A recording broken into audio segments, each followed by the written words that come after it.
Ma'asyiral muslimin rahimani wa rahimakumullah.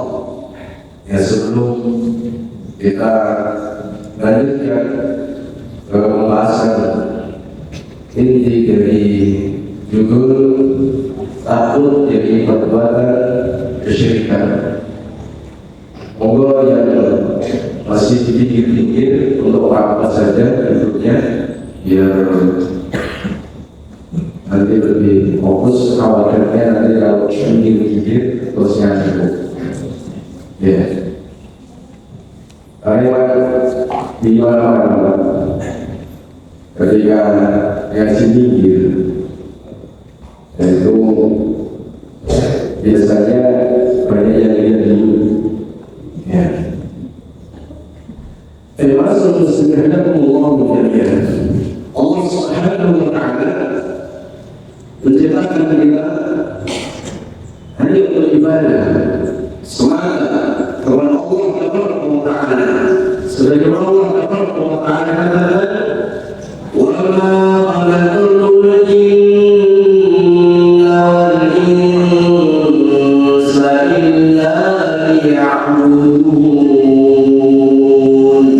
Dan tidaklah Allah menciptakan jin dan manusia kecuali agar mereka semua beribadah hanya kepada Allah Ta'ala saja. Di ayat itu Allah tidak memerintahkan jin dan manusia semata-mata ibadah, tapi dengan syarat lihat buduni. Ya, bukan lihat buduna, tapi di situ menunjukkan bahwa ibadah itu harus ditujukan untuk Allah semata.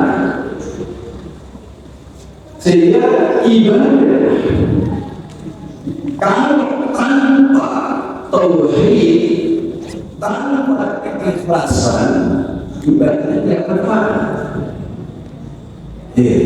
Sebagaimana Allah Ta'ala telah mengatakan di surah Al-Bayyinah, "Wa ma umiru illa liya'budullaha mukhlishina lahu-d-din." Dan tidaklah mereka itu diperintah kecuali agar mereka beribadah kepada Allah Ta'ala dengan mengikhlaskan semua ibadah hanya untuk Allah Ta'ala. Sehingga ibadah itu tanpa keikhlasan tidak manfaat, tanpa tauhid tidak manfaat. Sebagaimana kata Fadilatul Syekh Abdul Wahab rahimahullah ta'ala, kata beliau, "Anna al-ibadah la tusamma ibadah illa ma'a tauhid." Ketahuilah, sesungguhnya ibadah tidak dinamakan itu ibadah kecuali ibadah yang dilakukan dengan dasar tauhid, dengan dasar ikhlasan. Sebagaimana kata Fadilatul Syekh Shalih Al-Fauzan hafizahullah ta'ala, "Man lam yatajannab syirka," barang siapa yang tidak menjauhi perbuatan kesyirikan, meskipun dia tampaknya ibadah, tetapi bersama ibadah yang dilakukan tanpa ada keikhlasan, ataupun di saat dia ibadah di luar sana di hari-hari lain mereka melakukan kesyirikan, maka kata beliau, orang ini tidak dianggap ibadah meskipun tanpa ibadah. Karena ibadah tanpa tauhid bukan ibadah. Ibadah dengan kesyirikan, baik syirik kecil maupun syirik besar, tidak manfaat seluruh ibadah. Karena itu Allah Subhanahu wa Ta'ala banyak ayat memerintahkan kepada hamba-hambanya ketika beribadah, dasarilah ibadah dengan keikhlasan, jauhi semua macam kesyirikan. Ibadah tidak akan manfaat.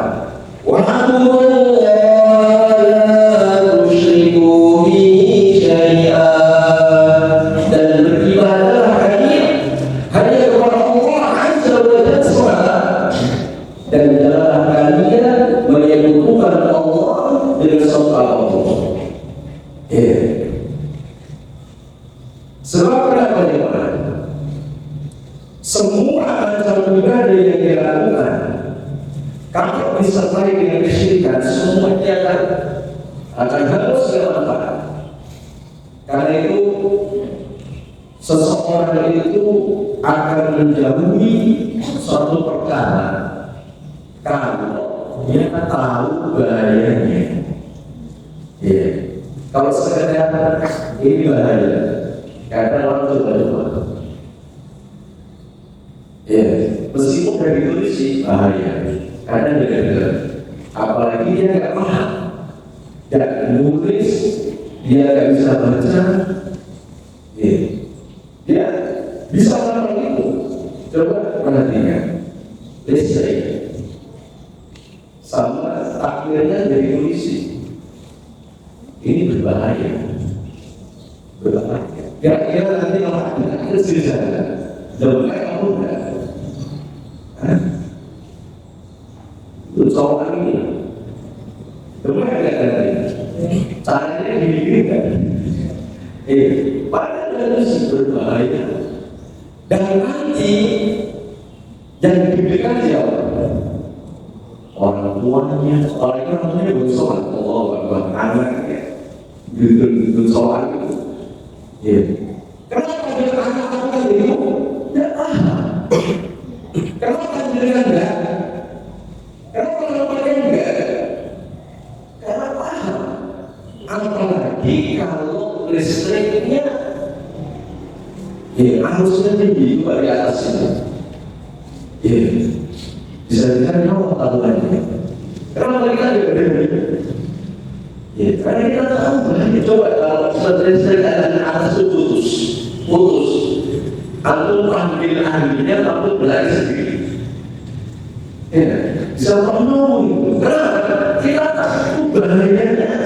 Bisa nyawa minimalnya rumah sakit. Bisa penuh. Bahaya seperti itu. Maka demikian juga kesyirikan. Orang kalau hanya sekedar berbaca, jangan berbuat syirik. Bahkan tidak memahami apa itu hakikat kesyirikan, dan juga tidak memahami bahaya yang Allah sebutkan sekian banyak ayat, dan juga hadis Nabi alaihi wasallam bahaya kesyirikan, pasti melakukan. Berapa banyak orang selesai baca Quran, hatam, tapi kesyirikan ini nggak pernah berapa kali. Tapi justru orang kesyirikan itu bukan orang kafir, tapi orang Nasrani. Bahkan orang lain yang dijalankan. Berpengaruh di kampung itu, sehingga orang-orang awam mereka berdalil, itu seseorang berbahasa saja. Dia jadi mukalnya kesyirikan. Tokoh masyarakat dia sampai mengajar. Kita belum sampai Mekah saja, berarti mana?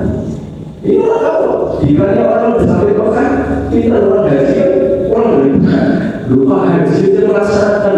Antum belum pernah ke sana. Ilmu itu sudah apa? Orang kalau tidak memahami bagaimana bahaya kesyirikan, pasti terjatuh. Kita saja malah kesyirikan itu membikin amal yang bermanfaat minimalnya. Kita tidak ada jaminan lepas dari syirik. Ya enggak? Apakah kita semua pasti lepas? Tidak ada jaminan kita karena siapapun bisa terjadi di penyakit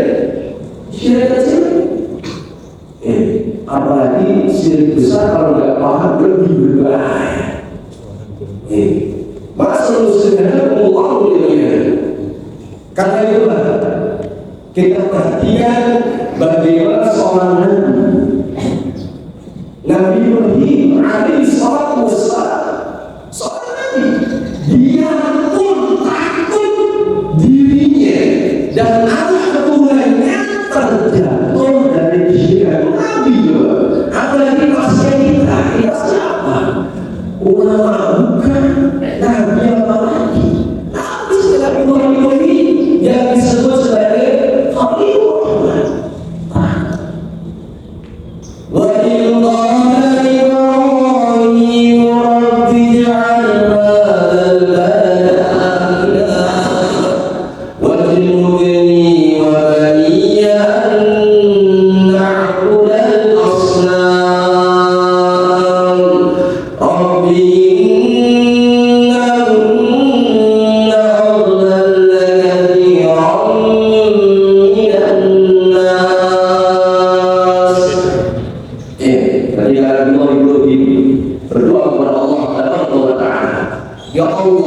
jadikanlah negeri kami itu negeri yang aman. Ya, negeri aman. Sedangkan negeri aman itu kalau penduduknya menjadi kesyirikan. Ya, penduduknya menjadi kesyirikan, Allah akan menjamin keamanan. Alladzina amanu wa lam yalbisu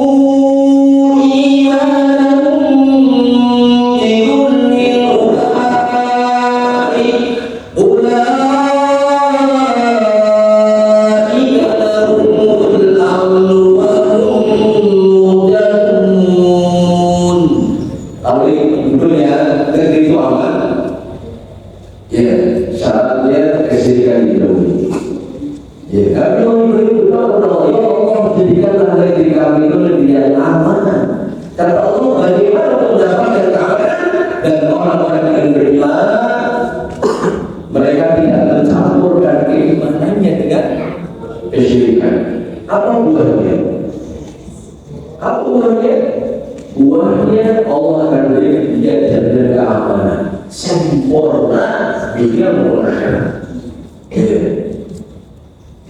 Jalan keamanan.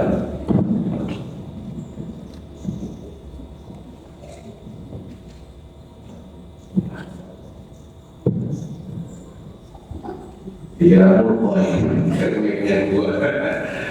Baik. Untuk mendapatkan keamanan dari Allah jaga iman, jauhi kesyirikan. Allah akan berikan jalan keamanan dan terus ditambah hidayah. Jadi permintaan yang berlebihi, alaihissalam ya Allah jadikan kami negeri yang aman. Ya. Kemudian berlebihi bagaimana kekhawatiran beliau terhadap kesyirikan. Karena ini menimpa siapa saja, menimpa siapa saja. Tapi kalau Ibrahim berdoa, ya Allah jauhkanlah diriku dan anak keturunanku dari menyembah berhala. Kenapa? Dia sebutkan innahunna adlalna katsiran minas. Berhala banyak menyesatkan manusia. Coba anda perhatikan di kampung-kampung kesyirikan yang diuli-uli, banyak orang terjun di sini. Sehingga supaya kita lebih ekstra hati-hati, maka kita harus tahu bahaya daripada kesyirikan, supaya kita takutnya itu, betul-betul kita takut dan bisa menjauhi kesyirikan itu sampai di akhir hayat kita. Apa bahaya kesyirikan itu? Bahaya kesyirikan pertama, kesyirikan itu adalah kezaliman yang paling besar. Kezaliman yang paling besar. Sebagaimana dikatakan Luqman kepada putranya, bisa Luqman, wa in qala Luqman li banihi wa huwa ya'iduhu ya bunayya la tusyrik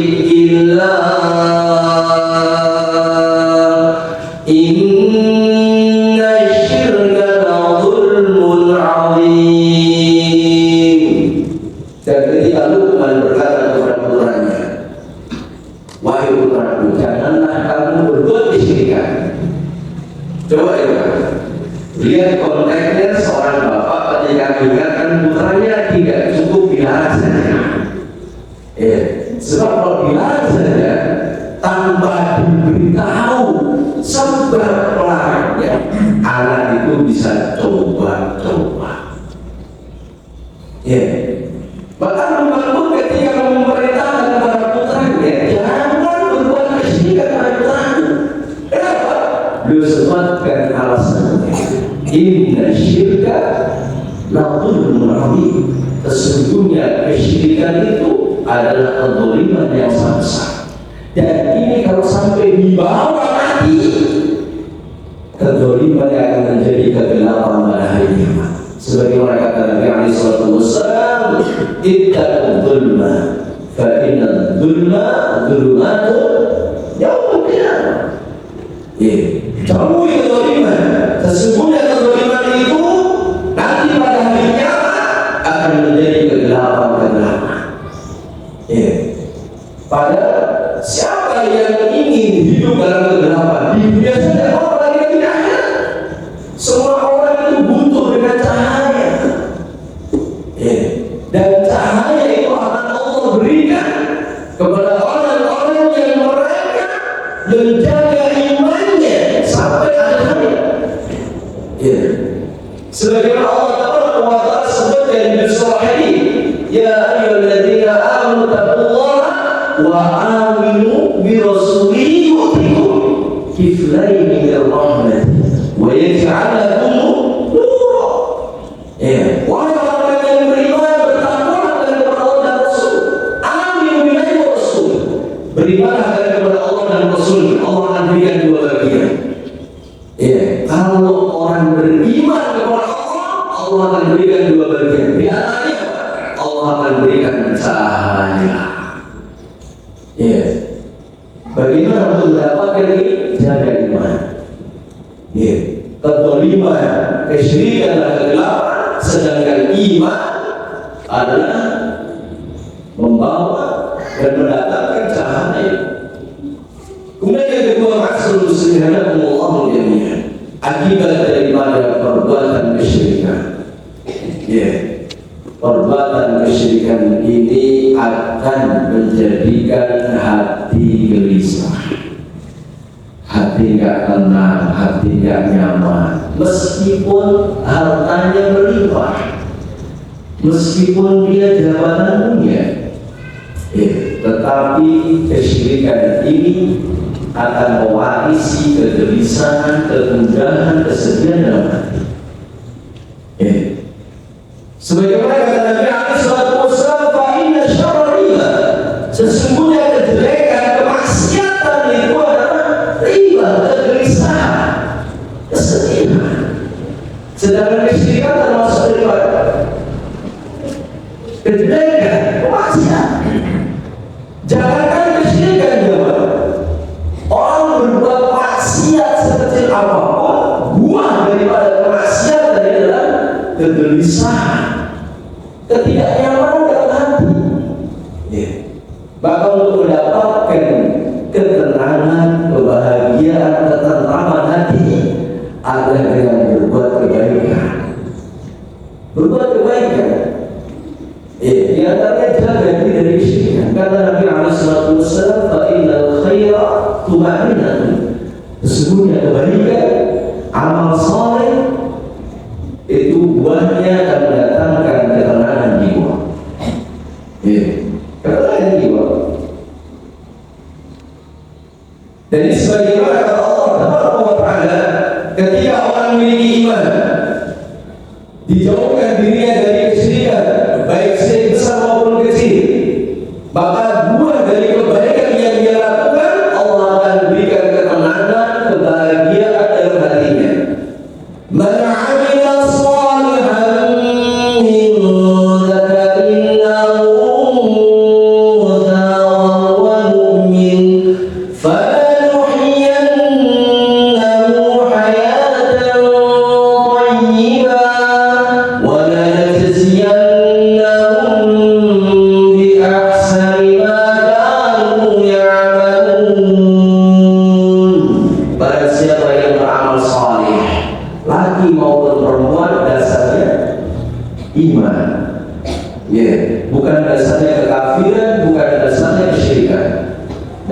keimanan.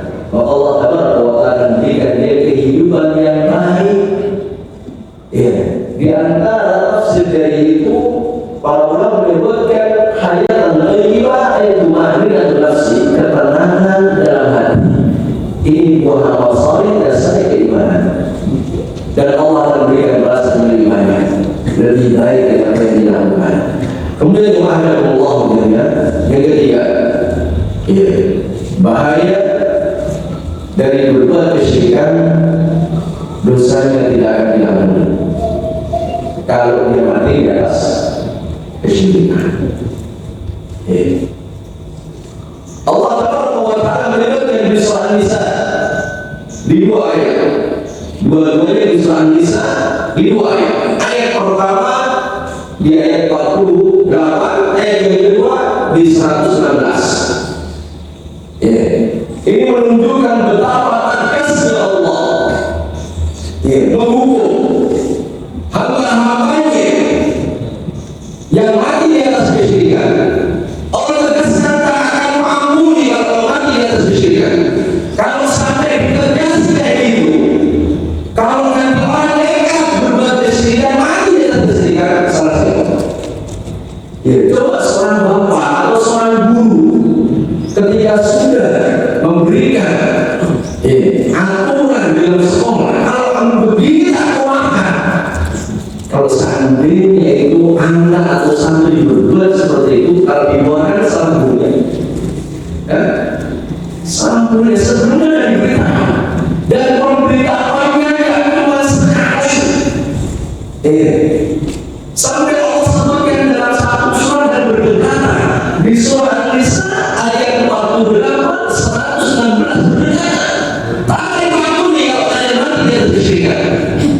Inna Allah la yaghfiru an yushraka bihi wa yaghfiru ma duna dhalika liman yasha wa man yushrik billahi faqad iftara ithman 'azima. Di ayat yang lain, wa man yushrik billahi faqad dhalla dhalalan ba'ida. Sesungguhnya Allah Subhanahu wa Ta'ala tidak akan mengampuni dosa kesyirikan. Ya, orang yang paham bahasa Arab. Ya, inna itu apa? Menegaskan, pasti. Ya, untuk tauhid, untuk menegaskan.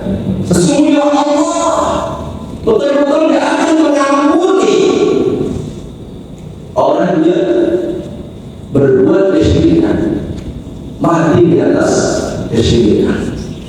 Ya.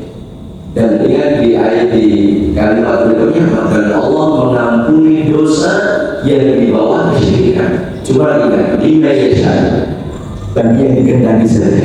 Sehingga jangan berprinsip yang penting tidak syirik.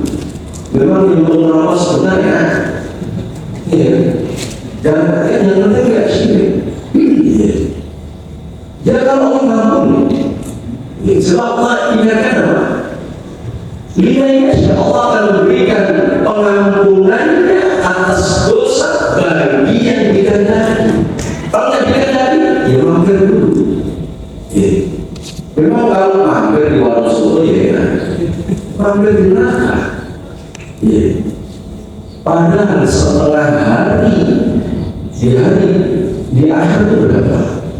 Seharinya, bukan sehari, seharinya berapa? 500 tahun.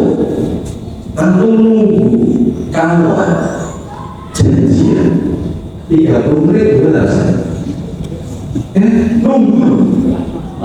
Padahal nunggunya di tempat yang teduh.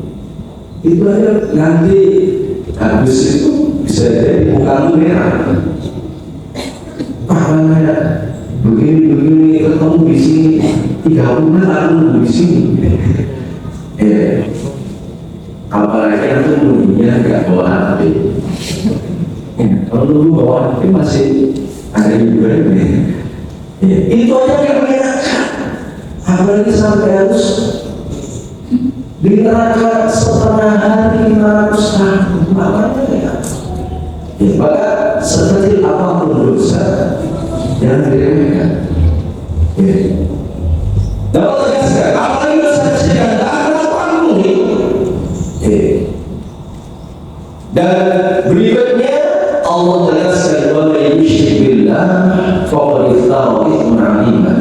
Akibat daripada perbuatan kesyirikan, barang siapa yang menyekutukan Allah, sungguh dia telah berbuat dosa yang sangat besar. Di ayat yang lain Allah katakan, wa may yusyrik billah faqad dhalla dhalalan ba'ida. Barang siapa yang menyekutukan Allah Taala, sungguh dia telah tersesat dengan kesesatan yang jauh. Makanya orang yang sudah kuat kesyirikannya, keyakinannya dengan kesyirikan, sampai jauhnya dia tersesat, itu yakin benar. Sehingga yang membenarkan itu dianggap salah. Dan salah, apalagi secara umur kira-kira berapa antum kamu belum lahir itu kita udah begini. Ya kan, saking jauhnya kesesatan dia, ya dia yakin kesyirikan itu jadi kebenaran. Coba anda perhatikan, orang bingung itu, kalau bingung apa? Itu sama awalnya bisa takut. Ya, yang mungkin yakin ke timur, yang di belakangnya ini bukan ke timur, ke timur, sama. Dan alhamdulillah sekarang ada enggak bisa cuma di tempat enggak. Coba kalau kita dulu berapa kali dalam satu mobil, satu motor itu maju sama kawannya sendiri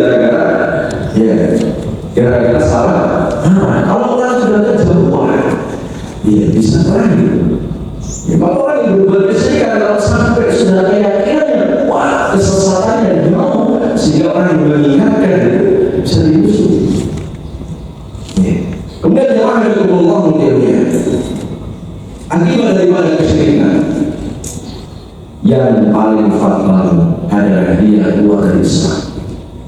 Karena kesyirikan itu dibagi dua, syirik besar dan syirik kecil. Syirik besar mengeluarkan pelakunya dari Islam.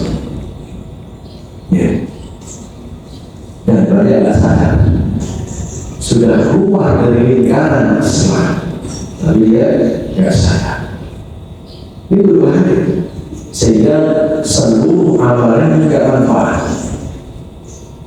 وَلَقَدْ أُوحِيَ إِلَيْكَ وَإِلَى الَّذِينَ مِن قَبْلِكَ لَئِنْ أَشْرَكْتَ لَيَحْبَطَنَّ عَمَلُكَ وَلَتَكُونَنَّ مِنَ الْخَاسِرِينَ.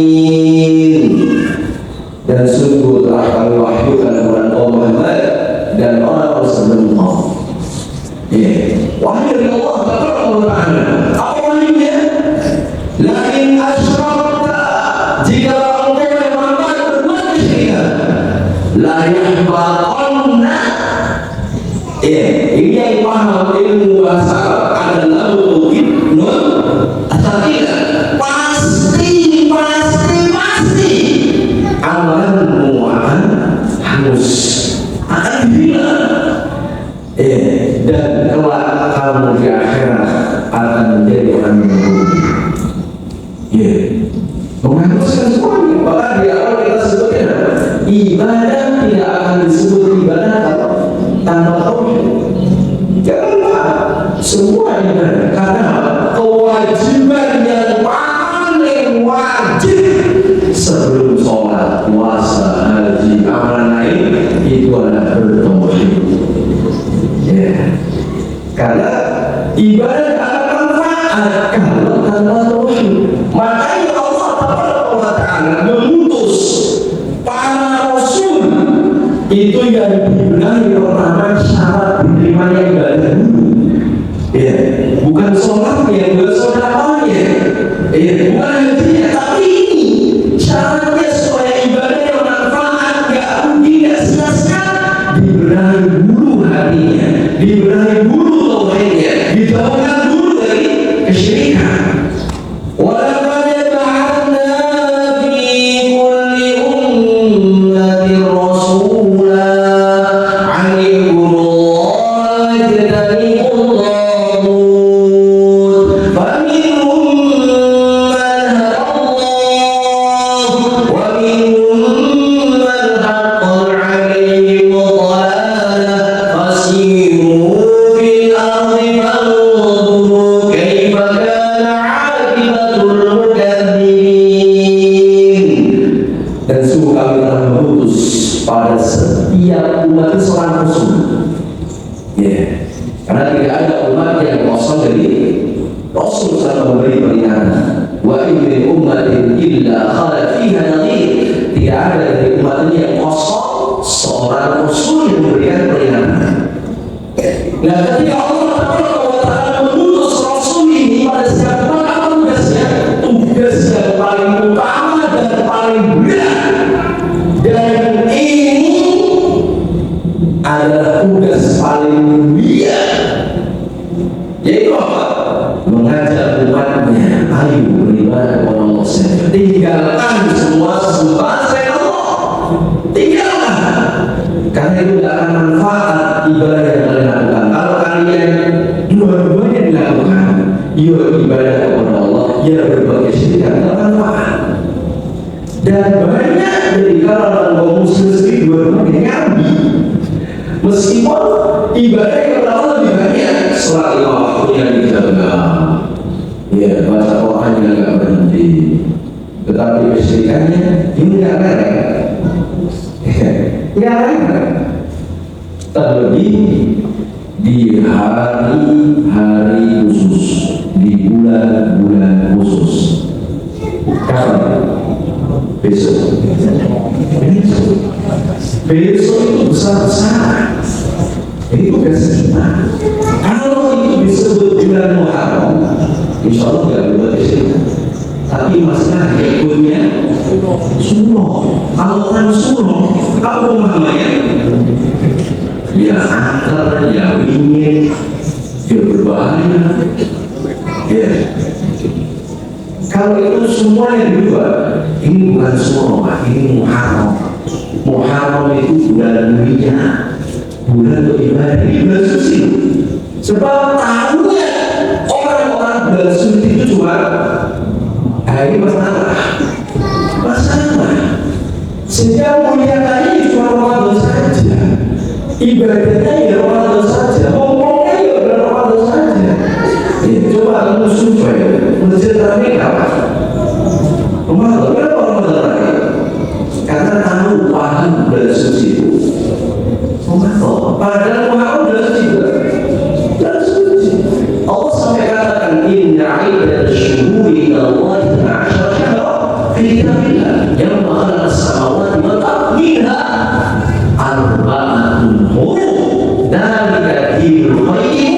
Allah tegaskan kalau arba'atun hurum ini kalian ada di situ, fala tadlimu illa anfusakum.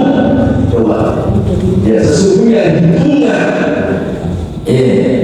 syuhur bulan-bulan di sisi Allah itu ada 12 bulan. Sama masa ini dia sama, cuma tidak penuh bulannya penuh, tanggalnya penuh. Ya 12 bulan. Ya waktu Allah ciptakan kalian dulu. Ini harga huruf dan 12 bulan ini ada 4 bulan huruf, 4 bulan suci, 4 bulan mulia, 4 bulan yang Allah agungkan. Dari Ibnu Qayyim itu agama yang lurus, maka siapa yang dikasih umur ketemu 4 bulan ini, Allah kasih berbagai macam kenikmatan di 4 bulan ini, maka muliakan. Sampai Allah tegaskan fala tadlimu fihinna anfusakum. Jangan kalian mendolimi diri kalian di 4 bulan ini. Apa bentuk kedoliman? Termasuk bentuk mendolimi diri sendiri dan berbuat kesyirikan. Ya. Tetapi ternyata kalian sudah warisan dulu ya. Jadi masyarakat itu dipahamkan bulan suci itu cuma Ramadan. Ya ibadah di Ramadan. sehingga terus dipahamkan bulan Muharram itu bulan suci, sehingga rapi orang ini. Nek orang ini wajar kalau bulan. Jadi kalau Joko kan, ya berbahaya. Ya, bahkan rapi tidak berani pakai baju warna merah juga berani. Ya, keluar malam Jumat keluar juga berani. Ya, apalagi nabrak kucing tambah takut karena hanya satu sunnah. Makanya tugas sekolah dan tugas kita semua bentar lagi. Apakah kita tidak ingin sebagai Nabi Nuh alaihissalam, kalau Anda sayang dengan orang-orang sekitar, terutama keluarga kita sendiri, kalau saya sininya dia khawatir orang-orang ini kena anak disebarani. Ya, Nabi Muhammad walaqad arsalna Nuhan ila qaumi faqala ya qaumi ibudullaha ma lakum min ilahin ghayruh inni akhafu alaikum adzab yaumin adzim. Gimana tendensi niatan tujuan Nabi Muhammad SAW ketika mendakwahi kaumnya? Bukan beda dunia. Ya, ketika Allah mengutus Nabi Muhammad SAW kepada umatnya mengatakan, wahai kaumku, tidak ada sembahan bagi kalian yang benar disembah kecuali Allah Taala. Sesungguhnya aku memperingatkan kalian jangan menyembah selain Allah. Sembahlah saja. Tujuan saya khawatir kalau nanti kalian di hari itu kena azab yang besar. Coba sayangnya Nabi Muhammad. Maka kalau kita sayang sama keluarga tangga kita, selamatkan mereka dari kesyirikan, selamatkan ibadah-ibadah yang mereka lakukan yang sampai harus, selamatkan keimanan mereka dengan menjauhkan mereka dari kesyirikan. Cuma sekarang yang jadi masalah, ya kita sendiri ngajinya senangnya mati, kalau ngajinya kita malas itu sayangnya. Padahal apa yang kita lakukan dari semuanya ada di bagian keluarga, asal dengan hubungan tauhid yang baik itu otomatis keluarga baik, karena akhlak kepribadian itu sumbernya dari akhlak yang baik. Tapi kalau ada masalah ngaji keluarga semuanya luar biasa. Ngaji tauhid hati tidak, ya berdiri. Ketemu coba sekarang berarti ngaji tentang keluarga kita dengan Qaidul Arba'. Ini masalah kita sebenarnya. Kita masalah. Masak salah satu usul, masak bahagia. Ngaji itu yang asasi. Ini panas semua. Panas. Akidah itu panas. Coba antum mendapatkan masyarakat pasir. Ya panas. Tapi lakukan ini mendapatkan tauhid. Bukannya panas. Ya. Bisa hubungan keluarga itu bisa retak. Coba anda dulu sama bapaknya dia makan. Kalau nggak berhenti, wujudnya dia. Dan inilah tanda sayangnya kita kepada mereka. Keluarga sakinah itu sumbernya dari tidak. Orang itu kalau akidah yang baik merasa diawasi Allah. Kalau akidahnya baik merasa diawasi bisa sama beliau belakang ditulis ya. Ini akidahnya baik. Tapi sayangnya kita itu memang kalau yang itu luar biasa. Gak muat ya. Tapi kalau wae bapak musuh di bawah itu pun simpanan pangan tuh biasa. Apalagi itu adalah isu soleh Fauzan Hafizahullah, beliau yang kitab ringkasan namanya Syarah Mulahas syarah dan tauhid luar biasa. Enak sekali dibahas. Syarah dari ringkasan syarah dan tauhid. Itu beberapa ayat dari 5 itu beliau kasih keterangan sedikit kalimat-kalimat yang asing yang dipahami makna global ayat maupun hadis habis itu faedah. Satu ayat beliau sampai menyebutkan faedahnya sekian, seperti hadis, satu hadis 11 faedah. Jadi dari mana? Dari pasal ini dari sana tadi. Ini tidak. Nah, masalah iman. Tapi kepada Allah yang berikutnya, akibat daripada perbuatan kesyirikan yang lainnya, orang yang berbuat kesyirikan itu adalah manusia paling buruk. Manusia paling buruk adalah orang yang mereka berbuat kesyirikan. Ya, sehingga sampai saking buruknya orang berbuat kesyirikan, Allah ancam kekal di neraka. Ya. Manusia paling buruk dikasih akal, diutus Rasul, dikasih Al-Quran. Ya, mereka tetap berbuat kesyirikan, tidak memahami Al-Quran, tidak mengambil petunjuk Rasulullah SAW. Mereka berbuat kesyirikan, manusia paling buruk, manusia paling jelek. Innal ladzina kafaru min ahlil kitabi wal musyrikina fi nari jahannam khalidina fiha.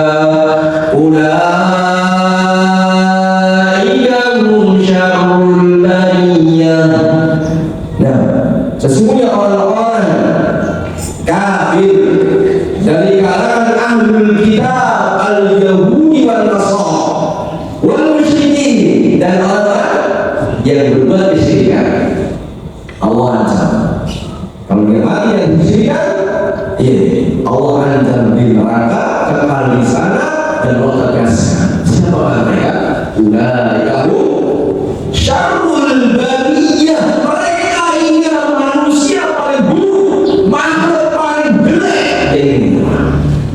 Dan bahkan ketika aku memahami akidah yang baik, punya tauhid yang baik, aku melihat orang-orang yang mereka kaya dengan cara kesyirikan, di mata aku jatuh suka atau berbagai tuyul. Dia kaya berbagai jibat, dan dia punya jabatan sebelum dia menjabat melepaskan Islamnya karena hukum disandang. Banyak juga orang yang hanya ingin mendapatkan kedudukan jabatan, dia berbuat kesyirikan. Malah rata yang tidak berbuat kesyirikan. Orang aneh. Dan banyak dari orang-orang yang dulu ingin jabatan, sekarang alhamdulillah Allah masih kasih kesempatan dia tobat, ketemu sama kita ngaji. Dia cerita demi kekayaan dan jabatan, dia rela melakukan apapun asalkan dapat apa yang diinginkan. Hukum sebulan seminggu, dia arisan ada kebulan paling antar apapun permintaannya diikuti. Dia hanya di situ. Jadi mungkin dia di kasur empuk di tempat yang tenang bersama keluarga di sana. Itulah kalau kesyirikan akan kembali. Berikutnya jawaban dari Allah menjadinya akibat daripada perbuatan kesyirikan habis semuanya. Lanjut.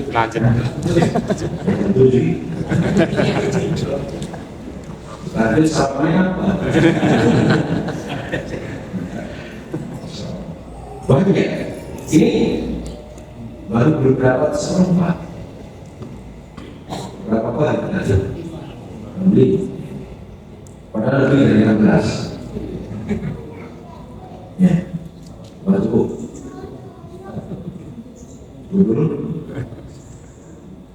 apa dikatakannya ayatnya gimana, hadisnya gimana?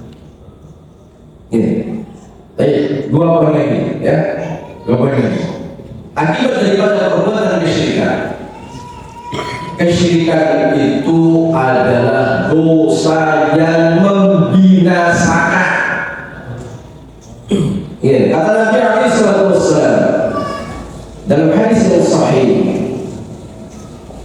ya, yang diriwayatkan oleh Al-Imam Al-Bukhari dan Al-Imam Muslim dari sahabat yang mulia Abu Hurairah radhiyallahu ta'ala anhu, ijtanibu sab'al mubiqat, mulia, jauhi, ya, jauhi 7 perkara yang membinasakan.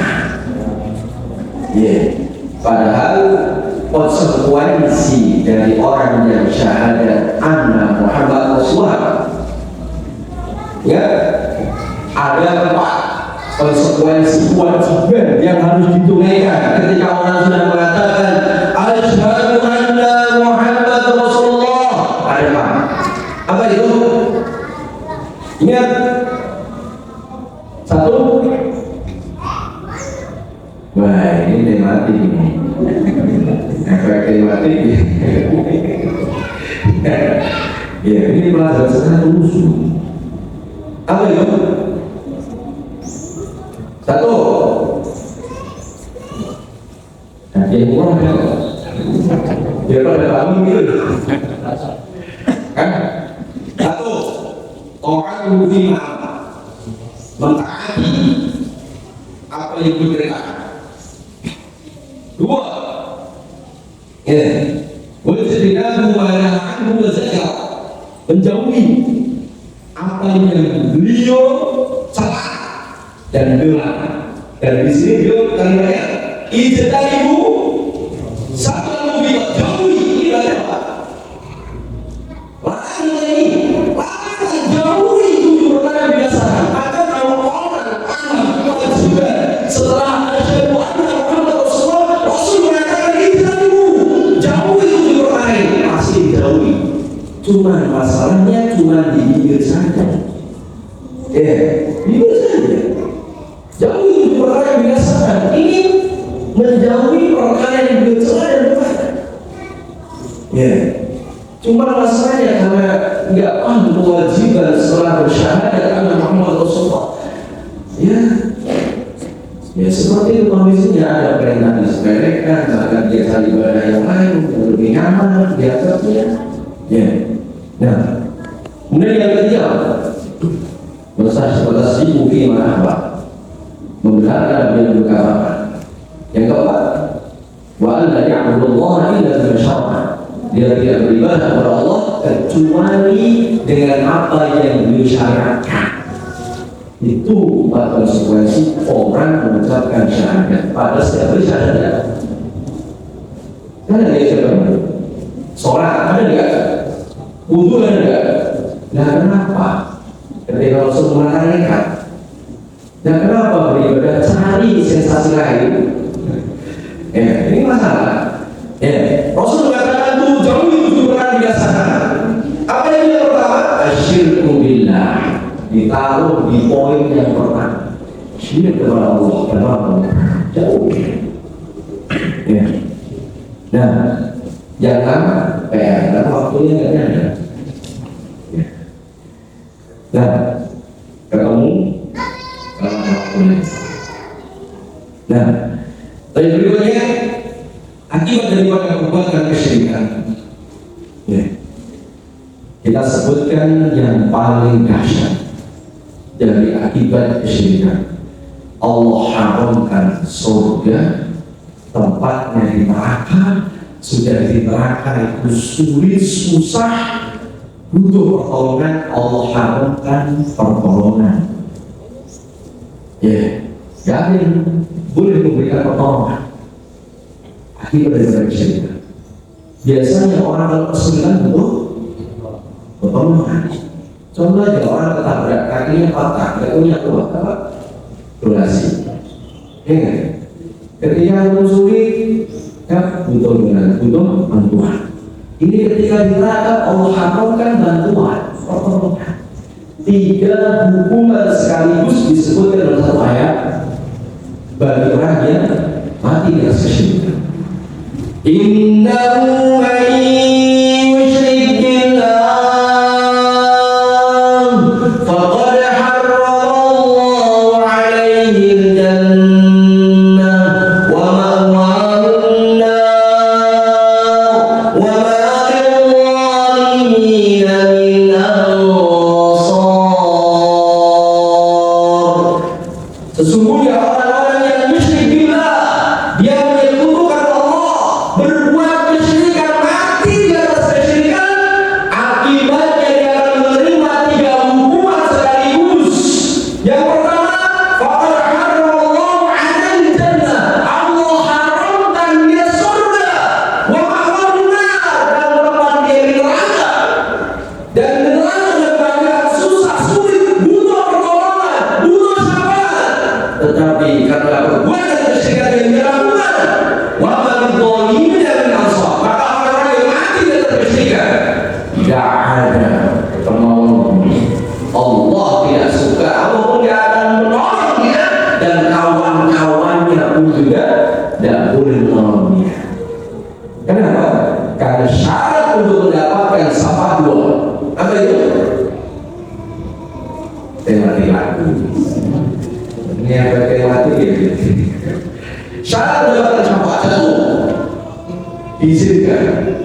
Ya Allah izinkan dia memberikan syafaat. Yang kedua, diterima apa ya? Diterima apa ya? Ucapannya, perbuatannya. Sedangkan Allah itu enggak dengan perbuatannya. Ya itu maka dia enggak dapat syafaat. Ya. Nah, orang berbuat kesyirikan hukumannya 3. Ya, surga haram bagi dia, tempat dia di neraka, namanya di neraka butuh. Pertolongan, butuh syafaat, butuh bantuan, Allah haramkan bantuan bagi orang yang mati di atas kesyirikan. Nah, itulah akibat daripada kesyirikan. Kira-kira setelah disebutkan berapa itu? 7. Punya gambaran Arab jeda meletup. Ya, kan gitu. Belum nanti ada 10 poin lagi.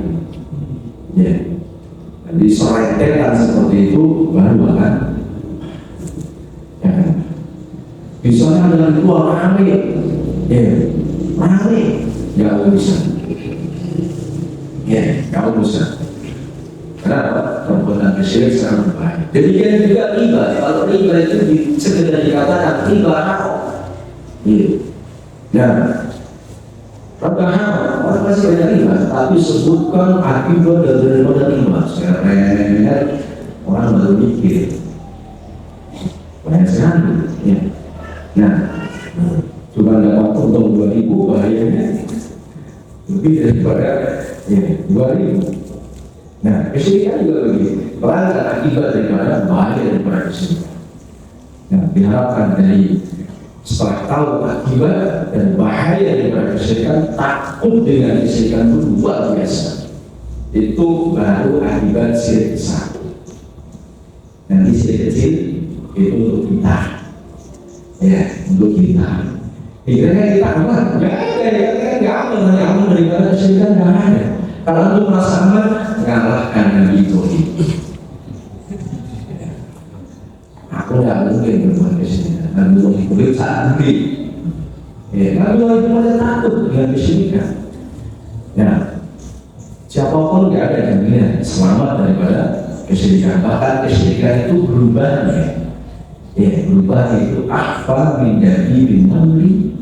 Lebih tersembunyi daripada rangka semut yang berjalan di malam hari di batu hitam. Coba semuanya bilang semutnya hilang. Saya ambilnya merah saja, coba di situ habis sisa ketemu merah, ketemu nggak usah semua ngangkat. Ya, situ tak jam berapa itu nggak ada lampu ketemu. Ayo buat siapa yang menemukan hal ini, hadiahnya Allah. Berani? Guru nyari ngangkat itu semua hitam yang berjalan di malam hari di batu hitam. Itulah bagaimana perubahan keikhlasan menuju dia. Tidak terasa. Maka Nabi mengatakan apa? Yang paling aku khawatirkan menimpa kalian lebih daripada fitnah Dajjal, yaitu apa? Orang yang berdiri sholat kemudian dia menghiasi sholatnya karena dia lalai. Ini fitnahnya lebih biasa daripada fitnah Dajjal, tapi kita bagi itu biasa. Ya, jadi itu kan yang biasa kan cilik, tidak tahu ini cilik biasa daripada Dajjal. Coba kita sebutkan dia makhluk kalau masuk ke kampung, ya, inilah. Tapi bukan begitu, Pak Kopi umumnya, nanti kapan sarapannya yang tidak jelas, nanti minggu sarapan sama makan saya jadi satu. Terus dengan nanti tidak jadi Google aku jadi kalau keluarga teknik anda tak mampu.